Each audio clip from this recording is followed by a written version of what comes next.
Yuk kita bahas lagi tentang PMI PTTM. Buat teman-teman yang baru nonton video ini, kalau video ini bermanfaat, boleh bantu aku untuk like dan share ke teman-teman yang lain ya, supaya pertanyaan mereka di komen aku itu nggak berulang terus, karena ini pertanyaan yang sering ditanya oleh teman-teman PMI. Kita langsung bahas dulu yang pertama, buat teman-teman yang mau PTTM, kalau mau ujian, jadwal ujian untuk TOCFL tahun 2024 sudah keluar. Nah, cara lihatnya gimana? Kalian lihat nih, di bawah ini adalah tanggal daftarnya, registration period. Jadi kalian hanya bisa daftar di tanggal-tanggal ini ya. Jangan lewat. Nah, yang pertama listening itu udah lewat tanggalnya. Jadi teman-teman yang mau listening lagi, itu nanti ada lagi bulan 7. Nah, ujiannya yang mana nih, Miss? Nah, kamu lihat yang ini ya. Ujiannya itu ini, test date. Ya, ini tanggal ujiannya. Jadi yang ujian bulan Januari tanggal 6, itu udah pasti udah daftar sebelum tanggal 12 Desember. Nah, kalau kalian mau ujian bulan 3 tanggal 10, itu ujiannya speaking, berbicara. Pertanyaannya, PMI yang mau PTTM harus ujian yang mana? Boleh pilih salah satu ya, listening, berbicara, atau speaking. Listening, mendengarkan, atau speaking, berbicara. Pilih salah satu aja. Kalau kalian sudah lulus, dan lulusnya harus level band A2, itu baru bisa buat PTTM. Kalau kalian lulusnya level A1, itu masih belum bisa ya. Jadi buat teman-teman PMI yang memang merasa Mandarinnya kurang, belajar dulu. Di online sudah banyak ya. Dan fokus, pasti bisa. Nah, dilihat ini ya jadwal-jadwal ujiannya. Terus kapan sertifikatnya keluar? Sertifikatnya itu keluar 1 bulan setelah kalian ujian. Ya. Jadi kayak ini nih, ujiannya tanggal 6 Januari, keluarnya itu ujian hasilnya 26 Januari. Ya, kurang lebih 26 Januari, itu baru di-post online. Artinya kalian bisa lihat nilai kalian di website TOCFL. Nah, kapan sertifikatnya dikirim ke kalian? Setelah tanggal 31 Januari baru dikirim ke kalian. Ya. Nah, ini biaya-biaya untuk ujiannya. Kalau ada yang mau dibantu untuk daftar ujian, boleh chat aja ke WA aku, ya. Nah, terus di sini ujiannya khusus band A, ya. Jadi ini khusus untuk PMI aja. Tapi kalau kalian buru-buru, kalian bisa ikut yang di atas nih, yang CAT.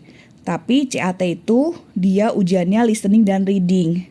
Lebih susah. Cuman jadwalnya setiap bulan ada gitu ya. Nah, sekarang kita lanjut nih ya. Untuk ujian sudah selesai. Pertanyaan yang sering tanya, Miss, saya mau PTTM bisa nggak? Banyak banget yang WhatsApp saya minta tolong untuk PTTM.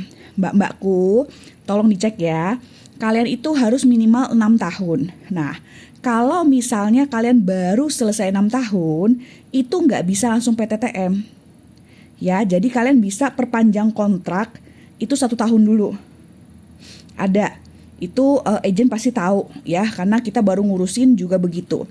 Jadi kalau memang majikan sudah setuju mau PTTM, ingat, tanya dulu sama majikan, jangan tanya saya ya. Jangan tanya, Miss saya bisa PTTM nggak ya? Tanya majikan, majikan mau nggak prosesin kamu PTTM. Kalau majikan mau, tanya dia mau prosesnya kapan dan siapa yang urus ya. Kalau majikan bilang saya yang urus, ya udah kamu tenang aja. Tapi kalau majikan bilang coba kamu cari tahu cara ngurus sendiri gimana. Nah, baru deh kamu cari tahu cara ngurus sendiri. Telepon 1955 itu pasti dikasih tahu cara ngurusnya. Telepon Depnaker ya. Tapi kalau kalian masih punya agent, tanyalah ke agent kalian. Jadi, setelah kalian kontrak 6 tahun berturut-turut tidak pernah cuti ya. Ingat, tidak pernah cuti. Yang udah pernah cuti jangan nanya lagi ke saya. Saya udah pernah cuti, tapi udah 6 tahun, bisa enggak ya? Nggak usah nanya, oke? Jadi kalian mesti 6 tahun berturut-turut, nggak pernah cuti pulang Indonesia, bisa perpanjang kontrak dulu setahun. Setelah lewat berarti kan udah 7 tahun tuh. Baru setelah itu kontrak baru lagi, tapi langsung PTTM. Nah, berapa biaya PTTM? Ya, ini yang suka tanya. Sekarang itu pemerintah sudah melegalkan. Agent boleh minta 1 kali gaji ke kamu, 1 kali gaji ke majikan. Jadi kalau misalnya dibilang kok PTTM mahal banget ya, Karena setelah itu kalian udah nggak ada biaya agent. Ya, ini juga perlu diperhatikan nih. Setelah kalian PTTM, biaya agent yang setiap bulan 1.800, 1.600, 1.500 itu sudah tidak ada. Kalian hanya bayar 2.000 NTD setiap tahun. Ya, jadi PTTM itu nggak boleh dimintain uang agensi yang bulanan. Harus 1 tahun 2.000. Nah, siapa yang bayar? Ya kamu, oke? Jadi akan dipotong dari gaji kamu. Nah, PTTM itu ada 2 syaratnya. Dari gaji dan dari kemampuan bahasa. Kamu lihat dulu, kamu mau digaji berapa? Kalau majikan proses kamu PTTM dengan gaji 24.000, berarti kamu harus ujian bahasa yang ini. Dan harus ada sertifikat Depnaker yang pelatihan 20 jam minimal itu. Nah, tapi kalau majikan mau proses kamu dengan gaji 26.000, berarti kamu nggak usah ngapa-ngapain. Tunggu aja majikan yang urus, karena 26.000 itu sudah bebas syarat. Ya, paling disuruh sertifikat Depnaker, tapi biasanya itu pun agent yang ngurusin. Jadi kalian terima beres kalau 26.000, ya. Jadi tanya dulu ke majikan mau prosesnya yang mana. Oke. Nah, kalau memang kalian hanya diproses yang 24.000, segeralah belajar dan ambil ujian. Jangan nanti mepet-mepet baru kalian mau ujian. Udah lai puci lah, ya, sudah nggak keburu. Oke? Nah, kalau misalnya kalian mau cuti, nih ya, suka tanya nih, Miss, saya cuti dulu apa PTTM dulu ya? Kalau kamu mau cuti, PTTM dulu. Kenapa? Karena kalau kamu cuti pulang Indonesia, belum tentu kamu balik, majikan masih mau. Ya, apalagi sekarang itu banyak agent-agent yang lebih milih ngambil PMI dari Indonesia aja. Daripada ngurusin kalian PTTM, dia nggak ada untungnya. Ya, jadi kalian PTTM dulu, baru cuti. Nah, apakah boleh setelah PTTM cuti? Peraturannya boleh. Balik lagi ke majikan setuju atau tidak. Lihat dari kondisi pasien loh ya. Jangan ngotot-ngototan. Katanya setelah PTTM boleh cuti. Ya iya, lihat pasienmu gimana. Ada nggak yang bisa gantiin? Ya cuti, abis itu jangan lama-lama. Cuti itu 2 minggu. Kalau kamu cuti sampai setahun, itu bukan cuti. Itu minta dipecat namanya, ya. Jadi cuti itu biasanya 2 minggu. Paling lama sebulan. Majikan kalian baik, ngasih kalian 2 bulan tuh udah baik banget. Ya, nggak ada majikan yang bisa nungguin PMI-nya 2 bulan.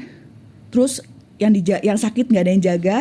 Siapa yang mau jagain? Ya, kecuali kalian bisa cari pengganti. Itu biasanya boleh. Jadi buat cuti, itu ngomong sama majikan. Kalau dia setuju pasti boleh. Dan lihat ya, gaji kalian itu setelah PTTM itu, slip gajinya itu udah ngikutin persetujuan kalian dan majikan. Jadi sebelum PTTM ditanyakan baik-baik. 24.000 itu bersih atau kotor? Ya, karena biasanya 24.000 dan 26.000 itu sudah semuanya sudah kotor. Ya, semuanya kotor artinya ya masih dipotong cempalkah, ya, masih dipotong sama biaya yang 2.000 per tahun, atau kalau misalnya kalian masih ada cek-cek medikal dan lain-lain tuh kalian bayar lagi. Jadi itu nggak masuk ya, dan biasanya sudah termasuk lembur. Biasanya 26.000 sudah termasuk lembur, kecuali majikan kalian ngomong, oh 26.000 itu bersih. Ya, sudah tidak dipotong apa-apa lagi. Nah, itu beda lagi ceritanya. Slip gaji minta kemana? Minta ke Depnaker. Telepon 1955 atau pada saat pengajuan itu pasti dikasih. Ya. Nah, setelah kalian PTTM, kalian bayar 2.000 setiap tahun ke agent, itu kalian masih punya agent. Ya, jadi agent itu masih ngurusin kalian. Tapi ngurusinnya dia ngasih tahu, Mbak, misalnya Mbak Siti, waktunya kamu medikal ya. Nah, dia ngasih tahu tuh, Mbak Siti, paspor kamu udah mau habis, kamu harus perpanjang ya. Nah, biayanya berapa, nanti kalian bayar sendiri. Gitu ya, jadi itu buat yang PMI.